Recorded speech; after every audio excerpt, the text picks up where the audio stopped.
The morning over the channel is the color of dull pewter, a low lid of cloud that keeps the horizon near and the sea close. On the edges of that lid, contrails comb themselves into messy white rakes, the kind you get when formations are still far enough away to be rumor. Behind the dispersal huts at a coastal base, a circle of pilots stands smoking, their breath and the cigarette smoke mixing into the same thin fog. Someone has chalked a crude sketch of a long-nosed American fighter on the blackboard screwed to the wall. Big spinner, deep belly scoop, a wing planform that looks odd when you draw it by memory. The joke writes itself. A barn door for cooling. Good. We'll shoot the barn first, one of the older hands says, tapping the chalk at the scoop, getting a laugh. Another pilot, lean as a blade, shrugs. They're fast in a dive. I'll give them that. But they'll leave early. They all leave early. The ready room smells of oil and damp wool, the permanent scent of a war fought in weather and maintenance. A junior flyer, new to the staffel, studies the chalkboard like it can tell him which way the fight will come.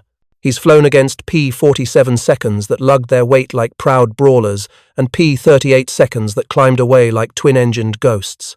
Both were dangerous and both, he has been taught, suffered the same flaw, a short leash. You endure them through the first hour, maybe the second, and then the escorts turn for home, tidy as a school of fish, their operational radius spent. That is when the work begins. The Staffelkapitän, with a deadpan that hides affection for his boys, repeats the line he has said so many times it feels like an old folk song. Wait for the turn. Back, then cutthroats. Heads nod because this is the ritual that keeps fear manageable. Rituals, and the schedule printed in everyone's bones. The operations controller's voice rattles from the loudspeaker in clipped bursts, each vector another thread in the weave of the morning. Inbound bombers from the west, altitudes increasing, first contact likely between the rivers. The staffel rises from benches and crates in one motion, pulling on gloves and settling masks against faces. The chalkboard drawing of the new American fighter hangs behind them like a taunt. Someone flicks the stub of his cigarette at the scoop, and it sticks for a second, then falls. Long noses, short legs, he says, and a few of them grin because it's comforting to believe the old shapes still fit. Takeoff is a discipline of habit. Tail lifts, runway flickers under the wheels, and then aircraft are into the grey, climbing toward the places where the sky becomes a stacked city of contrails. The leader rides his BF 109 like a man who's merged with its plumbing. He feels the engine as a set of tensions in his own body. The throttle, another flex of his wrist. On the climb, he buys time to inventory the mental map he will carry into the fight. Bomber streams, lagging and leading escorts, likely points of disengagement. If the Americans are late or their weather is worse, there are minutes to steal. If they're early, there will be a different seam. Either way, nothing he has seen in the last year suggests an escort that can stay long enough to choose its fights. Above 10,000 feet the air sharpens, the world hardens, and the first sighting reports arrive little diamonds of sound in the headset that prick and vanish. There's a thing the old hands say about courage, that it's elastic when the plan is familiar. The leader does not feel brave, exactly. He feels organized. He trusts in gravity, in the fact that the enemy must come to the factories, and in the clock that governs every gas gauge in the sky. When the contrail city resolves into rivers, one set horizontal and patient, the bombers, one set jittering and electric, the fighters he sees the new long-nosed silhouettes weaving where the near escort should be. He watches them because curiosity is a professional habit. They're clean, they turn with surprising pace, but so what? His pulse doesn't quicken. The old ritual is still the ritual. Endure the escort. Wait for the turnback. Kill the heavy things. Go home, fuel permitting, with a kill or with a story. There is a custom. In the minutes before two groups of men decide whether today is the day they live or don't, to find humor in stupid details. The leader chooses the scoop again. They spent their drag on a radiator, he says, pretending the joke tastes new. The junior pilot laughs, too loud, which is the only way he knows to prove he belongs. In their cockpit glass, Reflections of their own eyes look back like strangers. The first head-on pass is ceremonial, all thunder and very little blood. Both sides scatter tracers across empty sky as if writing their names. Behind it, the escort fighters dart and double back, but in the leader's mind their patterns all add up to the same equation: they must depart. They must. He sets his formation to wait out the fuss. He calculates how many minutes of fuel he can afford to burn at this climb rate, at this manifold pressure, and keeps a reserve for the killing window after the escorts peel away. It is then, as they settle into the position they've used 100 times, that a small, untidy ripple moves through the radio net. Not fear. Not yet. Confusion. The long-nosed Americans are not holding a tight leash to the heavies.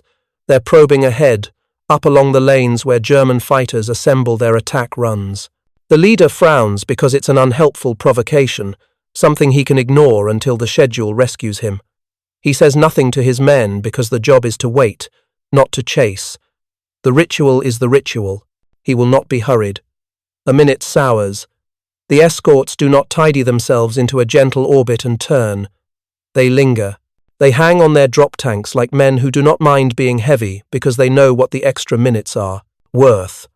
The leader feels, in his own chest, the first out-of-place beat. He tells himself it's irritation. He tells himself he knows this story better than the Americans do.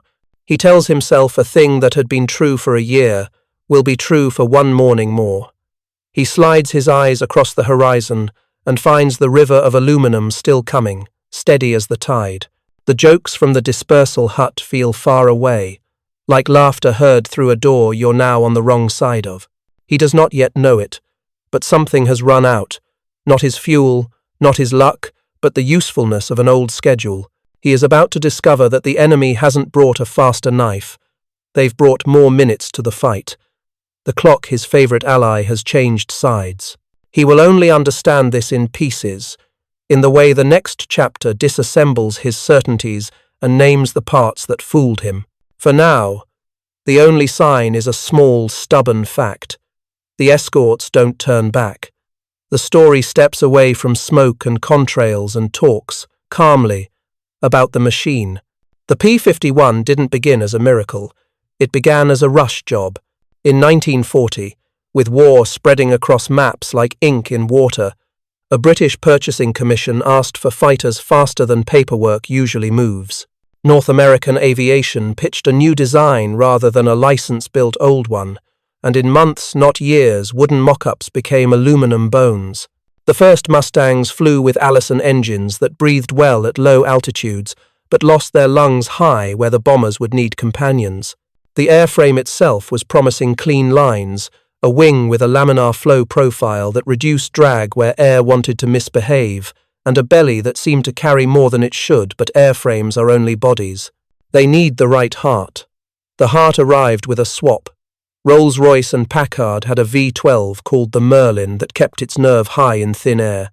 Fitting that engine to the Mustang was less a whim than a rumor that lodged in engineers' heads and would not leave until it became a test cell humming at night. The result was not magic. It was just a good marriage, an efficient wing that conserved energy, and a supercharged engine that could make more of it. Up where contrails draw chalk on blue slate, the airplane could breathe. And when airplanes breathe, doctrine follows. If the wing has been overpraised, that's because myths prefer single causes. Laminar flow is a neat phrase. It sounds like the sky confessing to a physicist. It wasn't a shield that let bullets slide away. It was a shape that saved fuel, a span that carried lift at a reasonable drag penalty over the speeds where the Mustang would live its life. Along the belly, the big scoop looked like a dare to enemy gunners, but inside it was a radiator installation that took hot air and sent it out in a way that made a little thrust of its own, a Meredith effect that didn't give the Mustang free speed so much as reduce the price of staying fast. None of this was a miracle. It was clever housekeeping. It bought minutes. Guns? 6. 50 caliber Brownings in the wings, each a sturdy industrial machine that liked to run so long as you fed it belts and kept the ice out of its throat. The 50 wasn't chosen because it wrote poetry in the sky. It was chosen because it reached far enough, hit hard enough, and crucially could be harmonized into a pattern that put overlapping streams where a pilot aimed in the future tense at the place an enemy would cross. The ammunition mixes ball, armor-piercing, incendiary were not magic spells, either. They were the arithmetic of odds. If one projectile failed to start a fire, another might, and if none did, the cumulative trauma tore a wing from a root or a coolant line from a fitting the way steady rain rots a roof. Range is where the airplane stops being a thing and becomes a strategy. The Mustang could carry drop tanks like extra lungs, burn them first, throw them away, and still arrive on the far side of the Reich with gas in reserve and appetite left. This is not romantic. It is simply the difference between an airplane that must treat the egress as a mad dash and an airplane that can pause to be cruel twice.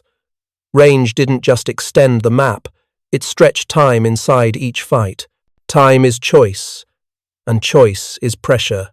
On the ground, crews found the Mustang agreeable in ways pilots rarely mention in speeches, but always count in their hearts.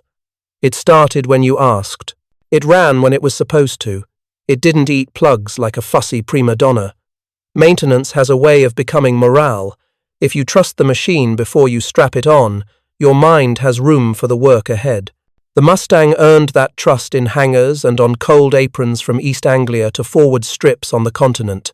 The camera could linger here, getting lost in the romance of cutaway drawings and clever fluid dynamics. But the competitor's style you want to beat never stays in the lecture hall for long.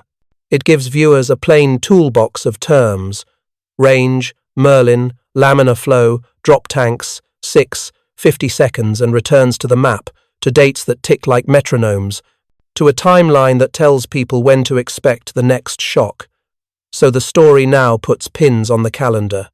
Late 1943, winter leaning into 1944. The second Schweinfurt raid still a wound. The bombers can reach deeper if their crews can steel themselves. But steel isn't enough. Escorts that leave early turn back the clock for the defender, handing him familiar hours in which to do familiar harm. What happens if the escorts don't leave? The narrative answers with a small, modest claim that will become a big one later. The Mustang isn't a superhero. It is a pile of reasonable decisions that combine to produce minutes where minutes were rare. Those minutes are about to be spent. They will buy a new doctrine, teach new habits, and strip the laughter out of the ready rooms where men once mocked a radiator scoop. The next chapter redraws the operational map to show why those minutes matter so much more than glamour or myth. A war can look like courage on the ground, and like geometry from the air. The geometry in late 1943 is unforgiving. If you draw a bubble around an escort fighter's maximum endurance, the true, honest endurance that accounts for takeoff and climb, assembly, weather diversions, loiter, combat, and a margin for getting home without gliding, you get a circle that refuses to cover all the places the bombers must go. The Reich has moved vital production inland, away from coast and border and easy reach. The Luftwaffe has learned to live inside the seam where escort circles end, like an animal that knows exactly where the farmer's fence stops.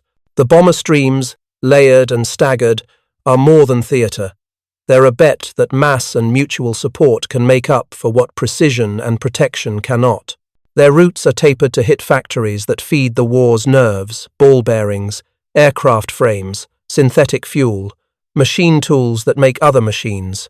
Above the maps in command rooms, pins bristle with routes and alternate routes and altitudes that look like deck stairs, up to cross a gun belt, down to avoid a weather layer, up again because the wind at 20,000 will carry you faster than the wind at 15. German controllers, for their part, don't need to win every day. They need to make enough days bad that the arithmetic of crew morale and aircraft replacement turns sour.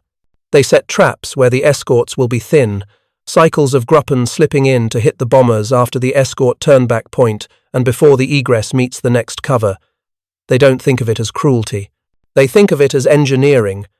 The point is to impose a schedule on the enemy. You will arrive at this gate tired, and we will be fresh.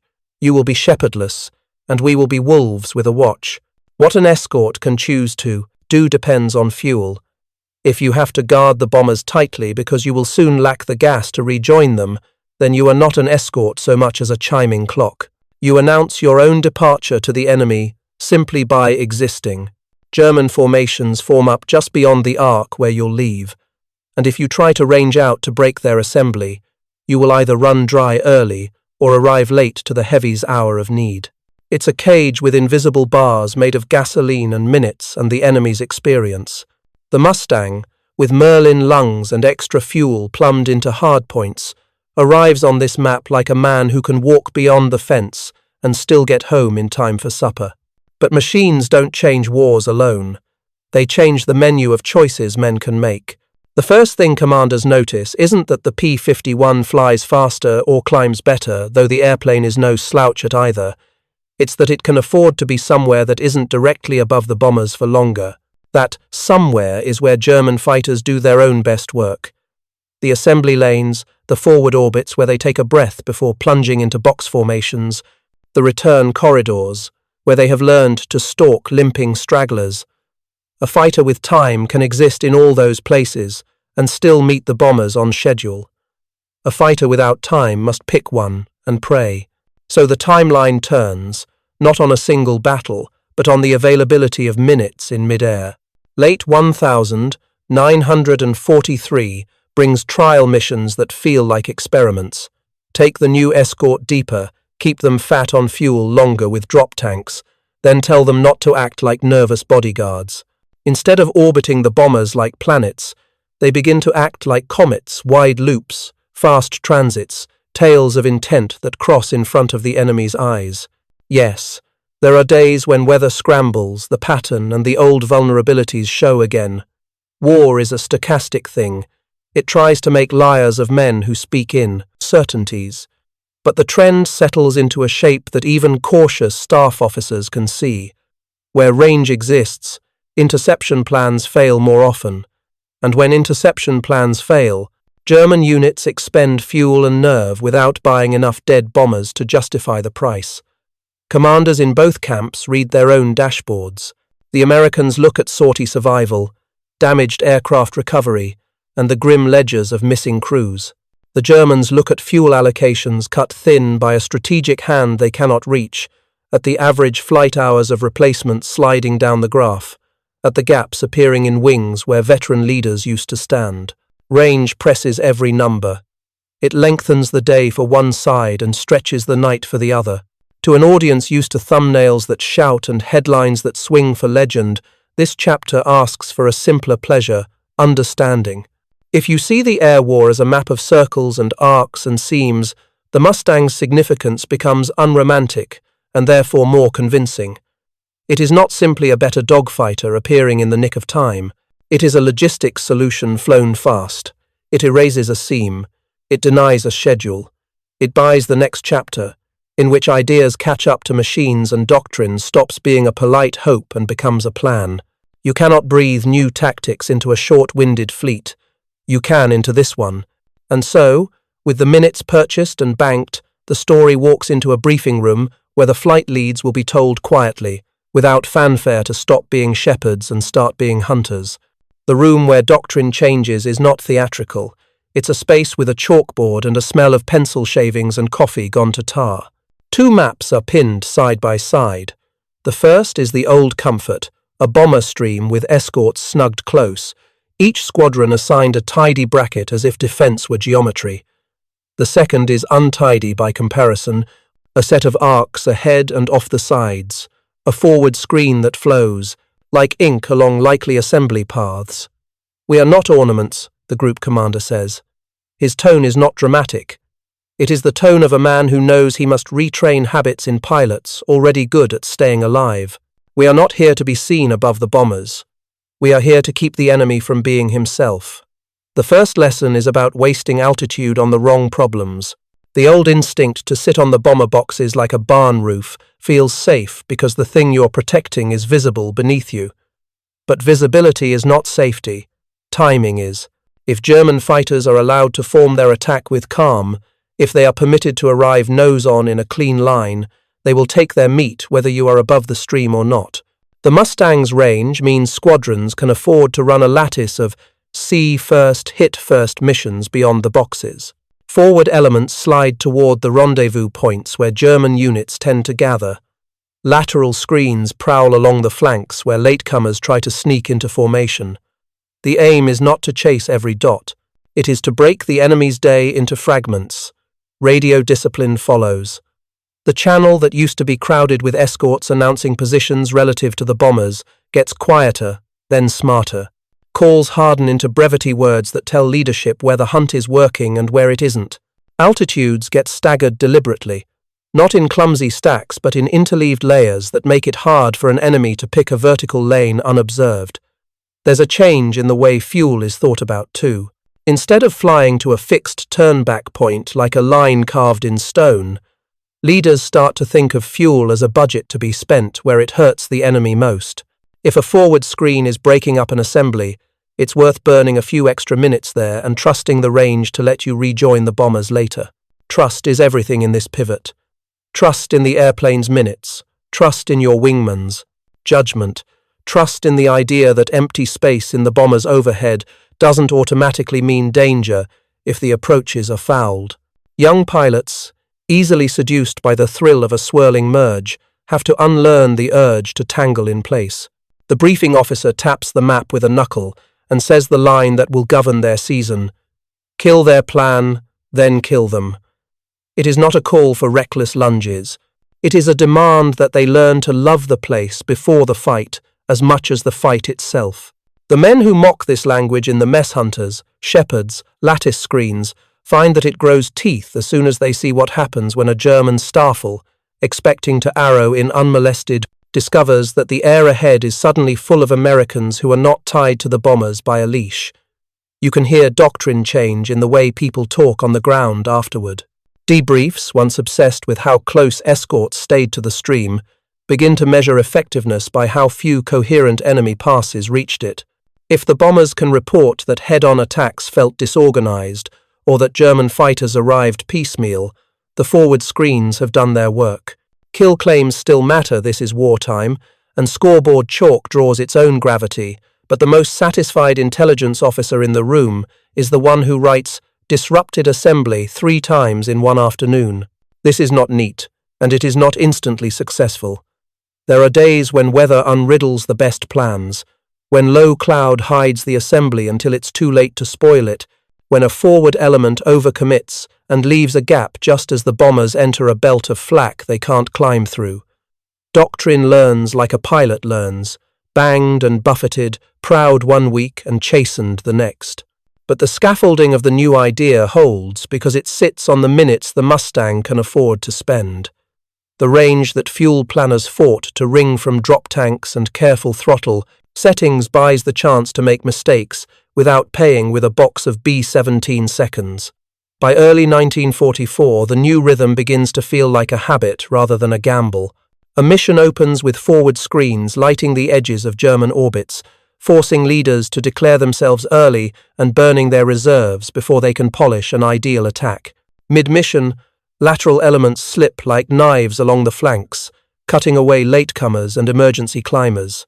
On egress, with bombers wounded and everyone tired, there's still fuel enough in the Mustang squadrons to run a shepherd's arc, not close protection born of panic, but a loose curve that makes it ruinously expensive for German pilots to dive after stragglers.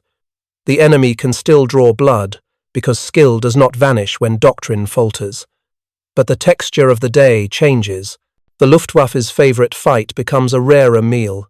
Back at the coastal base, the chalkboard joke about a radiator scoop begins to gather dust.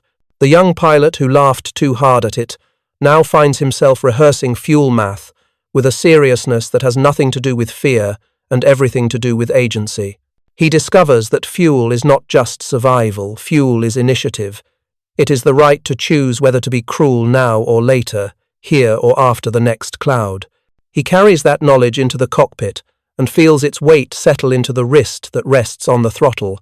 In the sky, somewhere between the metronome tick of rendezvous times and the smear of contrails that refuse to resolve into friendly or enemy until the last second, the new idea finally meets the old enemy in anger. The forward screens have pushed, the lateral screens have pinched, and a German Staffel, harried and fighting the wrong fight in the wrong place, turns its noses up to try the head-on pass anyway. The Mustang pilots who've been hunting all morning jettison their tanks and climb with the clean urgency of men who have chosen their moment. The doctrine that began in a room with a chalkboard now burns into the first seconds of contact. The next chapter sits at the edge of that moment, engines straining, wings finding the bite of thin air, and drops into the first surprise that will make everything else feel different. The escorts don't turn back, and they're here to hunt. Dawn makes the North Sea look like pounded tin, and the bomber stream throws a frozen shadow across it that no one on the ground can see. In the crew positions of the heavies, everything is noise and order at once, checklists that taste of metal, the bitter sting of oxygen, the constant, nagging ache of cold that creeps through sheepskin and into bone. The navigators murmur fixes, the bombardiers cradle the black boxes that promise precision, and the waist gunners watch the world sliding past through panes of plexiglass that flex and tremble. Higher still, where the sky hardens into a thin, dazzling blue, the escorts keep their stations like wolves jogging on either flank of a herd. They look like decor to the men in the bombers. That is deliberate. It is not the whole story. West of the target line, the German controllers work the phones and plotters with a kind of grim musicianship, tapping altitude estimates and turning vectors into a choreography that's been refined across 2 brutal years. They know the seams of the escort bubbles like they know the calluses on their own feet. The turnback points have become law places named in the cant of fighter rooms where you can count on the Americans to go home tidy and on schedule. The Staffelkapitän, who mocked the radiator scoop, carries all those places in his head, a rosary of coordinates he can pray through without words. He's told his boys the plan on the climb. Let the escorts fight the air into a froth, watch them grab altitude to look proud for the bombers. Then wait. When the wristwatch says they must choose between loyalty and landing, they'll pivot. They always pivot. The first minutes move exactly like the ritual expects. A tangle of contrails braids itself above the stream, needles of tracer sow lines into the sky and then vanish, and the radio fills with the old static, a tattered lace of call signs and warnings that sound busy but don't change the shape of things. The Staffel holds its assigned slice of heaven and saves fuel, engines running lean, noses tipped up just enough to keep the climb alive. Through the windscreen, the long-nosed Americans look like an invention, sleek, tidy, almost docile. The leader forces himself not to chase. That is how you burn future minutes, and future minutes are everything. Then the future loosens its grip. The escorts do not form into a decorative crown above the heavies and clock out. They loiter. They remain on their drop tanks longer than any of the Germans expect, heavy but patient, trading a little agility for a lot of time. They slide along the outer lanes where German fighters like to form for the first pass, and when a Staffel tries to stitch itself into a tidy spear for a head-on attack, 2 of the long-nosed machines peel away from their loose curtain and nose in. Not with a flashy dive, but with that unhurried, unspectacular authority with which a strong swimmer glides over a rip current and cancels it. The first radio calls that admit something is different don't sound frightened. They sound annoyed. A pair of 190 seconds report they've been bounced during assembly, and their leader, an ace who survived by never telling the truth until he has to use the word early. Not fast, not many, early. It's a word that belongs to clocks, not airplanes, and it lands in the Staffelkapitän's ear with a strange taste. He asks, almost as a joke, whether the Americans forgot what time it is. The answer he gets is a smear of vowels, then the hiss of a pilot who's gone to push to talk with his jaw clenched and is now busy surviving. The escorts finally jettison their tanks, silver drops tumbling end over end, flashing like thrown coins, and the disposition that results is not the old one. They do not collapse inward to hover above the bombers like fretful parents. They expand. They climb and slide and stake out the lanes where the Luftwaffe's favourite moves live. The Staffelkapitän pushes throttle against its stop, and discovers that the thing he's always counted on, the certain shrinking of the American presence, has not occurred. The Americans are everywhere he'd planned to be in 5 minutes, and they're in those places with fuel to be impolite about it. His first merge with the new rhythm is embarrassing in the way only professional surprises are. He's leading a stepped-up 4, rolling into position for a shallow head-on run that will make the heavies flinch and scatter, when the long-nosed pair that had been orbiting like the bored guardians of a parade ground simply slide downhill with more smash than makes sense, split at the nose like a coin into 2 gleaming halves, and turn his tidy spear into a bow that cannot keep its shape. He breaks, because he is not stupid, and the American who takes the high line does something infuriatingly conservative. He does not chase a cheap shot after the first break. He rides the vertical back up, takes a breath as if the air isn't thin at all, and reforms with his wingman to take a measured bite at the next pass, as if he's got all the time in the world. Below, in the bombers, men who have learned to keep their fear folded away in the tight corners where their hands can't shake too much, glance up and see something that feels like the lifting of a weight they've been carrying since the coast. The escort fighters are not just there, they're still there. It's a small difference and the biggest difference in the world. The staggered passes that used to arrive with drum-beat regularity are coming out of tune. Instead of one coherent head-on run, lances tidy enough to count, there are odd, misshapen lunges from Germans forced to pick bad lanes, and each of those lunges arrives through an airspace that now occasionally erupts with American tracers coming from unhelpful angles. The Staffelkapitän keeps his men in coherent pairs, because coherent pairs are how you live, but the morning insists on turning those pairs into singletons. Every time he thinks he's found the rhythm the Americans will share with him, it changes. The new shape isn't speed, exactly. It's poise.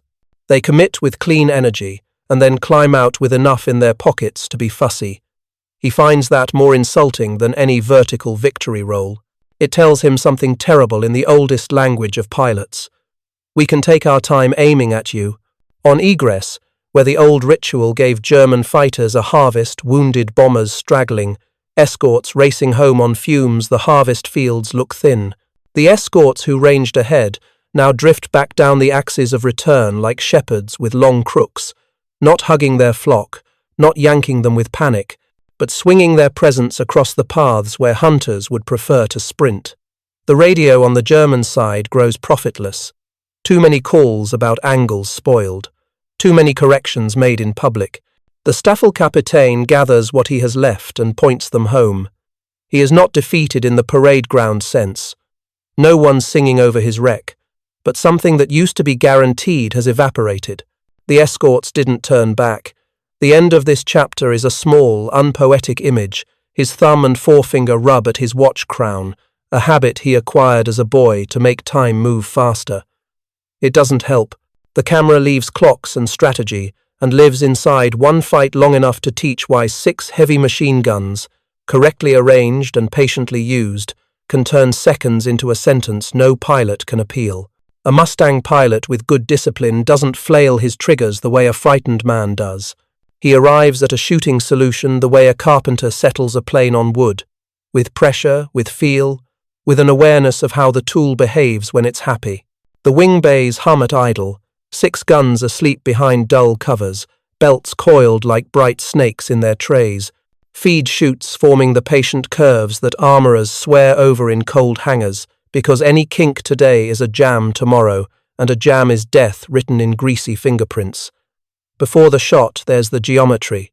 The German in the FW-190, climbing out of his first failed attempt to form on a head-on pass, picks an oblique to try to reset. He's skilled. His roll rate is a knife. His instinct to go up and then away is correct against the men he learned to fight. But the Mustang behind him has smash kinetic grace in that almost lazy way, which says the pilot either saved energy by not yanking when he first smelled blood, or he started with more to spare. The American eases nose across, not to where the German is, not to where he'd be if both flew straight, but to where the wing's deflection line will thread through the space the German must pass through if he wants to live another 10 seconds. This is the moment so much law tries to romanticize. It doesn't need romance. It needs quiet. The trigger is a truth-telling device. Squeeze it too soon and you confess fear. Yank it and you confess panic. Hold it too long and you waste everything that made the solution possible. The Mustang pilot lays the sight's ring a wingspan ahead and half a wingspan high, the way he was taught in a hot little classroom with a chalkboard full of arrows and the word lead underlined until the chalk broke. He squeezes. 6 Brownings wake with the sound of a metal zipper scaled up to a god's size. The airplane shudders in the way of guns that transmit their happiness into airframe and pilot. Tracers are lies at long range and truth-tellers at the right range. You can read your own badness in their path if you're willing to be humble. He watches them stitch in a gentle upward rake, walking the converging lines through the space he's betting the German will occupy. A cynical man could call what follows luck. He would be wrong. What burns is probability given 12 seconds to work uninterrupted by a jam, a panic break, or a bad choice. Incendiary finds vapor. Armor-piercing finds a line of fast-moving hot liquid and turns it into a spray that catches, or else a slug cuts a coolant line that won't fail now but will write a death warrant that matures 5 minutes later, miles from help. Part of a wing root shivers, then unzips along the grain, a sound no one hears because the guns are pounding and the engine up front is a cathedral organ of violence. The German, who has known all his flying life that the way to beat a burst like this is to put the enemy into your blind spot by breaking up and away, begins the maneuver that has saved him a dozen times. The Mustang pilot has seen film of that move, knows the shape of it before it's finished, and resists the beautiful, stupid urge to follow now. He unloads, floats the nose a breath, then adds throttle and re-enters not where the German expects a chase to come from, but where his own tracers told him the last good line crossed. It isn't aggression. It's patience. The belts run and run. That is the quiet genius of 6 Brownings. Volume that forgives human imprecision. An ace can draw pictures in the sky with cannon. A mortal can make tattoos with heavy machine guns.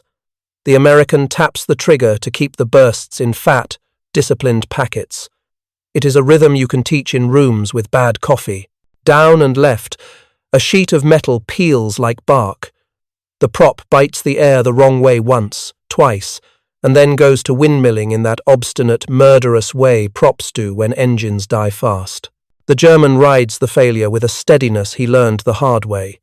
He kicks, he dives, he buys a pocket of thick air to relight and fails. He thinks of fire the way people who've seen fire think of it as a presence that doesn't negotiate. He rolls hard and the Mustang overshoots deliberately, not by clumsiness but by choice, climbing out with that infuriating reserve again. A second pair drops in on the crippled 190 and ends the argument with a burst that makes the canopy skate away and the pilot become a black beetle in a white sky, tumbling in a way that looks gentle from far away and is not at all gentle up close. There is a sensation pilots talk about in letters when they are trying not to confess to pride, the feeling in the thighs when the guns are running right. It's partly vibration and partly psychology, the certainty that your tools are doing what you ask, that they're not going to stutter or go soft when you've built the perfect 12 seconds and now need to spend them without waste. The Mustang gives that sensation easily, not because it's exotically engineered, but because the effort to keep the guns fed and aligned and harmonized is dull work that the airplane rewards with predictability. If you have seen a ground crewman's hands after a winter afternoon spent persuading feed chutes to behave, you understand how much of this fight was won in a frozen revetment, while other men warmed their fingers around mugs. The German's parachute snaps open, and for a few seconds he hangs with indifferent grace. Below him the sky has turned to the complicated, three-dimensional chessboard that air combat always becomes after the pretty opening is over. The P-51 that killed him is already rejoining his wingman, scanning the edges rather than diving after the next easy target, and a pair of Mustangs you haven't seen before are streaking off toward a smear of dark specks. That means another assembly is being ruined before it becomes an attack. That's the doctrine living. The guns were the instrument. The choice about where to use them was the mind. The American checks fuel, not with panic but with the neat interest of a man who knows how much he has bought and how much he is willing to spend before he slides down to meet the bombers on the way out. The men in the heavies will not know his name. They do not need to. What they will know is that the passes that used to arrive like trains now feel like stray dogs darting in and yelping away. On the German side, a crew chief at a muddy dispersal will hear that a veteran did not return, and he will make a neat, angry notation that hides his grief. Later, when men tell stories that turn to legend in barrooms and books, they will pretend such kills were the province of gifted freaks with preternatural eyes. This chapter insists on a less glamorous truth. 12 seconds of a good solution, 6 Brownings that do not lie, and a pilot who lets probability do the killing. The calendar flips to February 1944 and headquarters. Names a thing because men need labels for fear and ambition. Big Week is both a flurry of raids that reach deep and often, a test of whether the arithmetic that looked persuasive on briefing slides has bones strong enough to carry a war. The targets are no longer chosen for drama. They are chosen for blood. Aircraft factories, component plants, places where assembly lines breathe. The staff officers have decided that if they can whip the Luftwaffe in the air and on the ground in the same week, the Germans will spend the rest of the war trying to get back to even. Bombers will take the bruising lead, but the escort plan is the experiment inside the experiment. Range forward, screens outward, minutes banked and spent with intent. On the first day, the morning opens with frost that makes metal reluctant and men gentler than usual with bolts and switches. Engines light, and the cold shakes itself out of wings like a wet dog. Over the channel, the bomber stream grows into that impossible centipede that makes even the men who fear flak feel a thrill of collective purpose. The escorts climb in loose V's and flatten into lines abreast as they slide to their stations. The old doctrine would have them sit tight and look reassuring. The new doctrine tells them to go spoil someone's day long before the bombers can even see flak bursts. On the German side, fuel allocations are already tight and will get tighter. That truth sits under every decision like a stone. Leaders pushed for this or that new ambush geometry in the weeks before, and staffels rehearsed head-on passes at altitudes where engines gasp and men's fingertips go wooden. The moves all looked good when flown in calm air with a camera ship for company. Combat is not calm air. The forward screens of Mustangs are there early, there's that word again, and when German units try to form into the elegant spears of practice, the air around the chosen altitude and rendezvous point discovers an American presence that refuses to be decorative. It is not that the Mustangs slaughter everything in sight. Reality is subtler. They make each plan cost more fuel and more nerve to execute. Plans that cost more become plans flown by fewer men, with less polish, at worse moments. Across the week, the pattern stays stubbornly similar. A few German units time their climbs perfectly, slide through gaps discovered on yesterday's mission and stab hard. They draw blood-burst tires of B-17 seconds, engines that cough smoke and then go to silence. A tail gunner who dies with his finger actually inside the trigger guard the way his instructor told him never to keep it. In the same hours, however, other German units spend their capital and get nothing like a return. They chase decoys because the Mustangs can afford to look temptingly close and then flare away. They are bounced, shaping up, and the first pass that was meant to be 4 aircraft becomes 2, and the second pass that was meant to be clean becomes a lunge through debris and turbulence, and a man who has always trusted the clock to give him a third pass discovers he now has decisions to make about fuel that don't involve glory. By midweek, debriefs on the American side adopt a new grammar. Instead of fixating on how tightly escorts remained above the streams, intelligence officers ask about pressure ahead of the IP and fragmented passes. Gunners report fewer coherent no's on attacks and more weird scrambles that feel like someone arriving at a dance after the music has started and trying to cut in without knowing the steps. The Mustang squadrons tally victories, chalk on cowls, kill boards in crew rooms, but the number that matters most to headquarters is not the sum of claims. It is the downward slope of bomber losses compared to distance flown and flak intensity. It bends. The bend is small, and then larger. The men tasked with being cautious about optimism look at it and allow themselves a grim half-smile that makes them look 10 years older and 10 pounds lighter at once. On the German side, the week grows heavy. Pilots who used to talk like gamblers now talk like auditors. The fuel ledgers are tyrants. Spare parts that were once scrounged with easy lies are now scrounged with compromises that make mechanics go quiet, because compromises kill airplanes and then men. Training pipelines cough up boys with fewer hours and softer hands. High-time leaders are asked to fly at a tempo that promises skill and delivers fatigue. When a leader dies, he takes with him a nest of instincts that never got written down anywhere and cannot be flown by anyone else. You can feel that kind of loss in the way a unit moves, even when the line of flight on paper looks identical. The weather tries to ruin the plan on one of the central days, because weather is a character in this war with its own humorless sense of timing. The forward screens clatter through cloud that turns the world into a white room where threats arrive at arm's length. For a few brutal minutes, the Luftwaffe gets an old-fashioned window, a clean set of lanes, head-on passes cut with a ruler. Losses hit hard. The new doctrine shows its resilience here. The escorts do not panic and glue themselves to the bombers. They fan again as soon as the cloud thins, hunting the egress corridors and the places where German fighters, emboldened by success, get greedy and dive for stragglers. Revenge is not the point. Tax is. Tax every move the enemy makes until he cannot afford to move. By the end of Big Week, the graphs in headquarters look like something real has happened. The Luftwaffe is not destroyed. Wars do not obey the neat fantasies of press releases, but it is measurably exhausted in the air and injured on the ground. Repair shops smoke. Airfields that used to be tidy riddles of horarios and dispersals are pitted and irregular. The brave, false story the Germans told themselves, that the escorts would remain ornamental and the clock would remain an ally, has become too expensive to maintain. You can see the cost written in the faces in ready rooms where a joke used to keep a mourning from feeling like a funeral. The last mission of the week closes with a small, human quiet.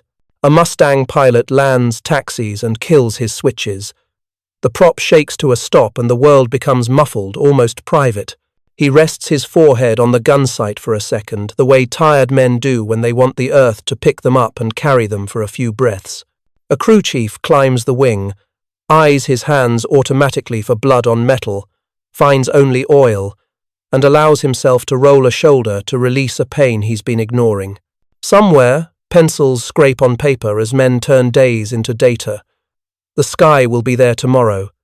The difference is that tomorrow it already feels slightly tilted toward the side that can afford to loiter. No adversary worth fearing lets himself be defined by a single bad week. The Luftwaffe adjusts. That first, angry round of adjustments is all sharp edges and high bravado mass. The head-on passes more tightly. Stack higher to jump the escorts from angles they've grown too comfortable ignoring. Fly the prop tips just under compressibility and trust that the line holding your airplane together is as straight as the engineer swore it was. Some of it works. You can always make a brave thing work once. The renewed head-on attacks have a butcher's efficiency on their best days. Against bombers whose defensive arcs were designed for tail chases and oblique approaches, a formation of German fighters rushing directly into the teeth of return fire can look suicidal and, perversely, be survivable. The math is cruel, closing speeds that give gunners almost no dwell time to track, high angles that shrink silhouettes, the way fear can freeze a trigger finger just long enough for a pass to finish.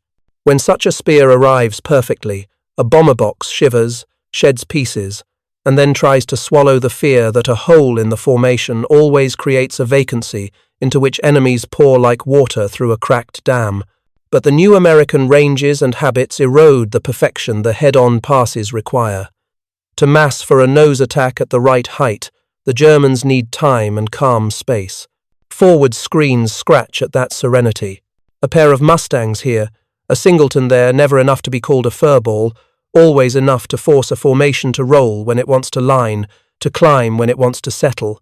Every correction eats minutes and fuel, and the attention that could have been spent binding a spear into one hungry point. The head-on passes still happen. Fewer are clean. Clean is everything in a maneuver that needs seconds to perform surgery. Other counterplays feel clever on the briefing map and costly where the air bites. One is to wait just behind the bomber stream's edge, high enough to dive with impunity, and low enough that escorts cruising above will overshoot if they try to cover every angle. The Luftwaffe has flown this page from the playbook for 2 years and knows its joys. It is less joyful against an enemy who has minutes to throw at corners. Lateral screens curtsy in and out like dancers who've memorized the choreography of German impatience. They don't chase every decoy. They salt the likely ladders with threat. They try, in essence, to make waiting behind the edge feel like loitering on a sidewalk where a patrol car passes every few minutes, a place you can stand, but not comfortably, not for long.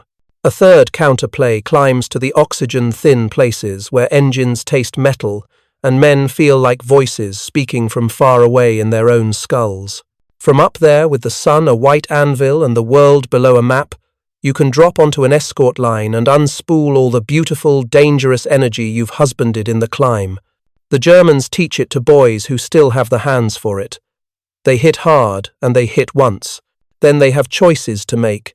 Zoom back up and trust no one will follow, or try for a second bite in the thicker air where roll rate and turn in and pilot's neck muscles matter more. The first choice wins you a little pride and no kills. The second wins you the first, then loses you the second because the Mustangs, which were no slouches at altitude, become rude down in the working layer and force you into meetings you didn't schedule. There are brief, savage days when a particular German group, led by a man with talent large enough to bend probability, finds the seam. He times the climb through cloud to deliver his spear at an altitude the Americans weren't expecting to guard. He puts 3 or 4 bombers down in a single, awful, sustained head-on passage that makes crewmen swear about God and doctrine and the ungenerous physics of closing speeds. Those days live on in memoirs because men write about the moments when they felt powerful fear. The strategic trend line is built of other days, the ones where the passes come ragged and the egress corridor extracts a tax that turns victory into a Pyrrhic joke. On those unmemoired days, German radios fill with a different music. Instead of exultant calls that stack into clean narratives, there's a fretful staccato. A starful reports being bounced, forming.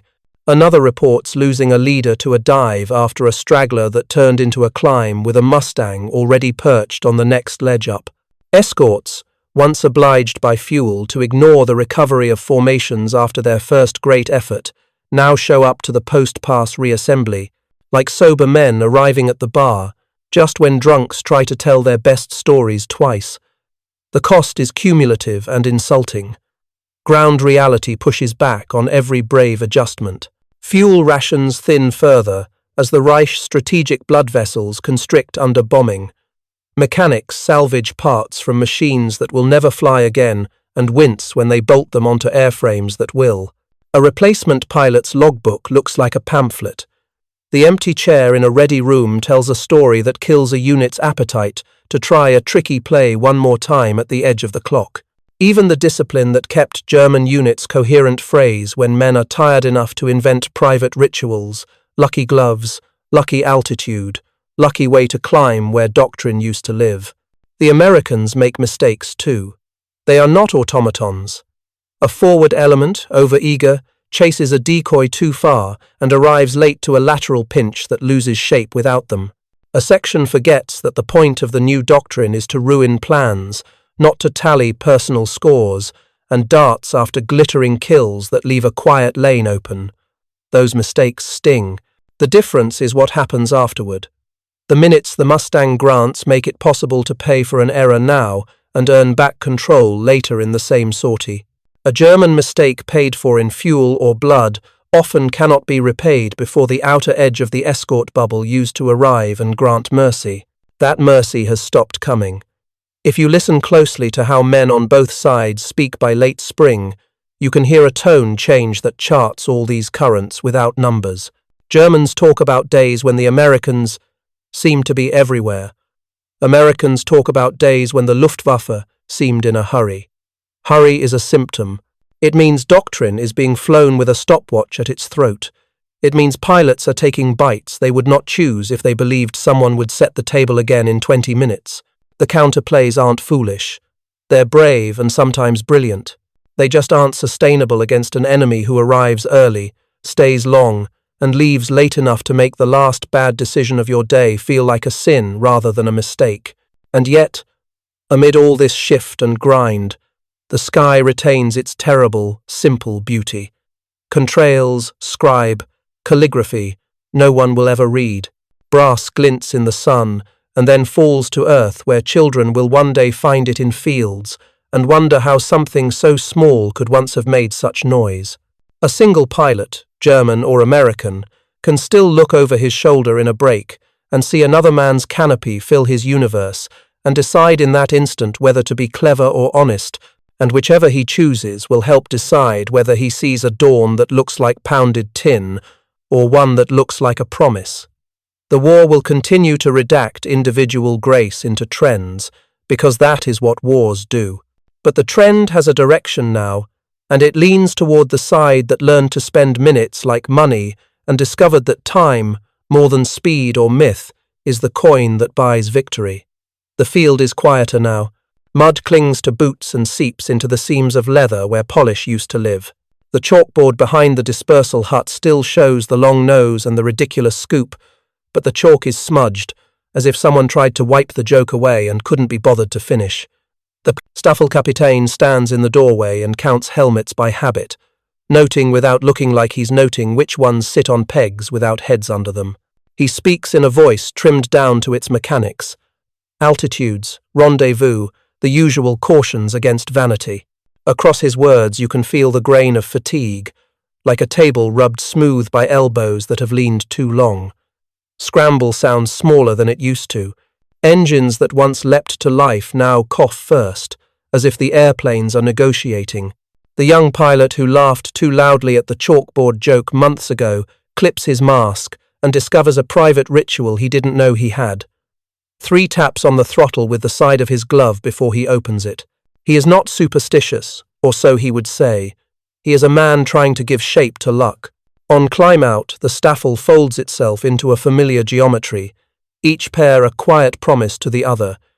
If I can see your canopy, I can imagine your next mistake before you make it.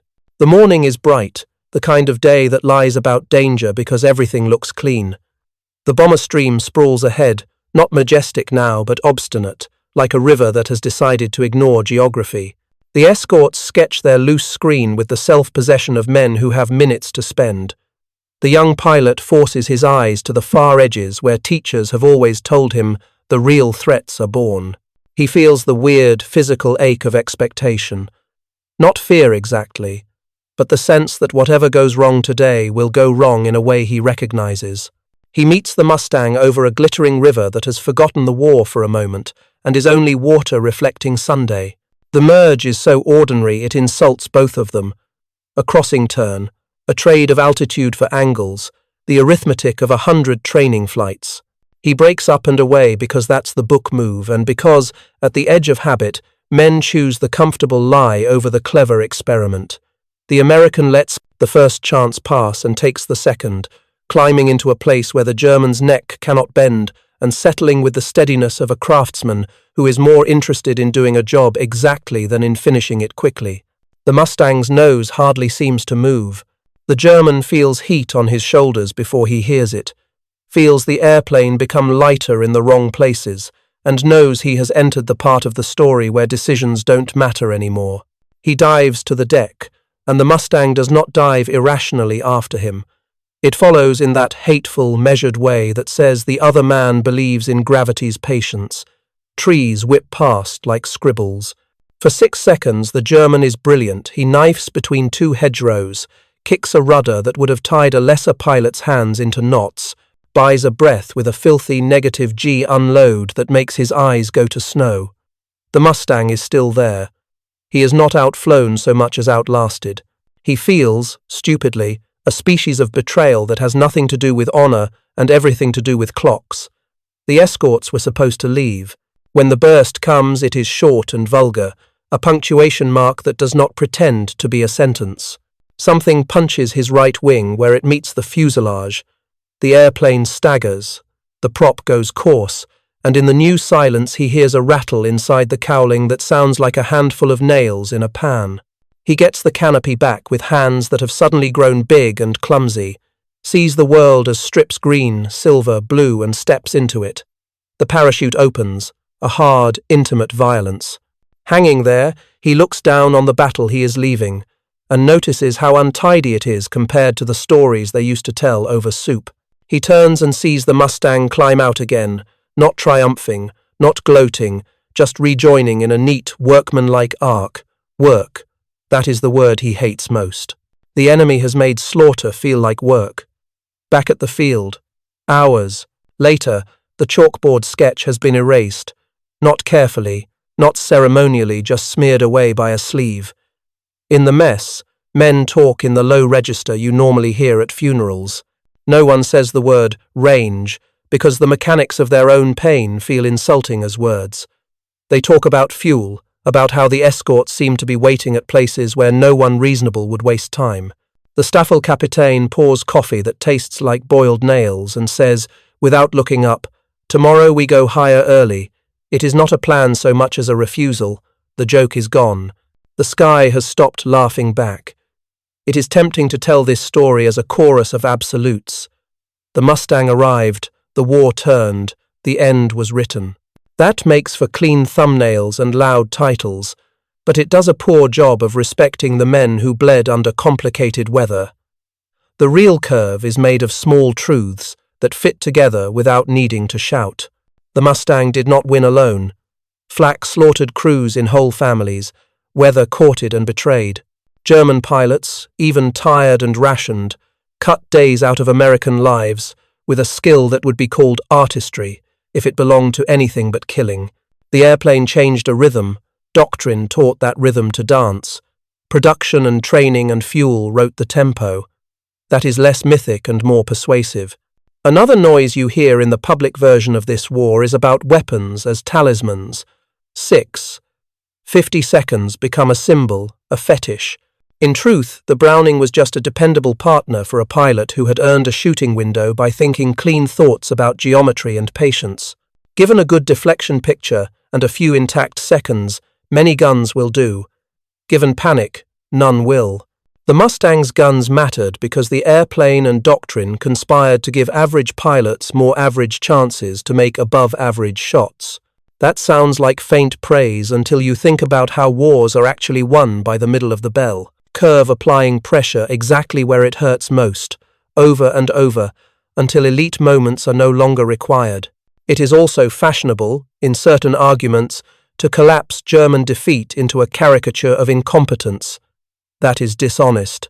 The Luftwaffe fought superbly with what it had until what it had could no longer pay the price of its own tactics. Head-on attacks were not madness. They were a rational answer to a defensive architecture. High-altitude ambushes were not vanity. They were an attempt to tax escorts where they were thinnest. What broke those logics wasn't a single, better fighter. It was an enemy who could be early at your assembly, present during your pass, and inconvenient on your egress, and still arrive to guard the wounded when the day's adrenaline drained out of everybody's hands. That's a schedule problem, not a myth problem. The most seductive myth on the Allied side is the heroic outlier. Aces matter because they teach others and because, sometimes, they tilt a day with a single choice. But the war's graph bends not when one man draws tracer calligraphy in the sky. It bends when briefings persuade the merely good to be reliably good at the right time scales, and when logistics make that performance repeatable. The Mustang sits right at that intersection, an airplane reliable enough to be trusted, ranged enough to be present, quick enough to punish, and plain enough that its strengths could be taught to people who would never make it into propaganda reels. Even the legend of invulnerability needs pruning. Mustangs burned. They augured in. They ran out of luck and of sky. Crews misread weather and died in cloud-crushed knots. Friendly fire stitched American aluminum as surely as German rounds did. On bad days, Doctrine failed in the way all human plans fail when reality writes edits nobody authorized. The honesty that survives those admissions is worth more than any tidy anthem. Where escorts remained, bomber formations fell, apart less often. Where escorts ranged, German assemblies degraded. Where 50 seconds ran for 10 honest seconds, airplanes that might have limped home became smoking memories. That is the difference between myth and measurement. You can, if you listen to veterans long enough, hear the truth hide in their grammar. They say, "We were there," more often than they say, "We were fast." They say, "We had gas," more often than they say, "We were brave." They talk about the morning's plan and the afternoon's improvisations and the way a good wingman made the sky feel like a larger room. The lesson is small and heretical in a culture that rewards spectacle. Minutes, not miracles, move wars. The Mustang made minutes. Doctrine spent them. Men survived just long enough to do their jobs again tomorrow. That is not headline poetry. It is how empires bend. Range looks like distance on a map. In practice, it is choice, and choice is the ability to force dilemmas. With the Mustang in numbers, commanders begin to schedule pain for the Luftwaffe instead of merely reacting to it. Pick a day with weather good enough to launch and bad enough to complicate German assembly. Send escort screens ahead early to turn rendezvous points into arguments. Keep fuel in hand to tax egress, and accept that perfection is less important than repetition. The repetition is the part that breaks people. Anyone can be brilliant once. Being adequately dangerous every day is how you win. That scheduling power does things beyond the sky the audience can see. Factories that used to enjoy predictable rest cycles repair today, disperse tomorrow, fly again next, find their cycles ruptured by raids that land when maintenance windows are half open. Training squadrons lose senior instructors to combat pulls and cannot backfill the way they used to. Fuel shipments start to look like ration cards instead of plans. Range does not just put fighters over targets, it puts questions in rooms where answers used to be lazy. If we launch to meet them, what do we not do this afternoon? If we sit today to save fuel, what happens when tomorrow also asks? The Mustang is not in those rooms, its shadow is. There is a human economy to this, and the currency is nerve. The Luftwaffe's old advantage choosing when to engage with escorts that would soon be gone conserves nerve by narrowing choices. Once choices proliferate, leaders make more decisions per hour and pay for each with a little more of themselves. High-time aces who once husbanded their flights through a sortie like chess masters now have to cover more boards at once, and even good minds go blunt when asked to keep that many blades sharp. On the other side, American leaders can make simpler promises to their men. We will be there early. We will not leave you when you most need us. If you break clean and rejoin, you'll still find a friend with fuel. The long shadow also falls forward, into campaigns not yet named in headlines. Escorts that can shepherd deep strikes reliably make other operations, rational fighter sweeps that are no longer vanity, interdictions that hit and then loiter to punish rescue attempts, ground attack sorties that can count on a roof appearing when flak wakes up. Range is a scaffolding on which other kinds of courage can climb. Sometimes it is as literal as a Mustang dropping to strafe a marshalling yard after its bombers have gone, and then climbing back to the egress corridor in time to shoo away hunters. Sometimes it is as abstract as a staff officer daring to plan a route 100 miles riskier, because the minutes exist to pay for it. None of this is fireworks. It is the slow retilting of a sky. You can see it most clearly in the places where silence grows. A rail line that becomes unreliable enough that schedules stop making sense. A dispersal field where aircraft sit longer between sorties because crews work by daylight and sleep is now a rationed good. A ready room where jokes get told because men need to be men, but where laughter ends at the door because too many people inside can now taste the yesterday in them. The shadow is not threat, it is weight. The day the Staffelkapitein finally lets himself say, in public, that the bubble has burst is not marked by a defeat anyone would make a movie about. It is marked by arithmetic. He comes down with his surviving pairs, nods to men who count him in, and stares at a board where today's claims and losses do not add up to an argument for tomorrow. He has trained himself to speak without varnish, so he says what his numbers force him to say. We must choose where we lose, not if.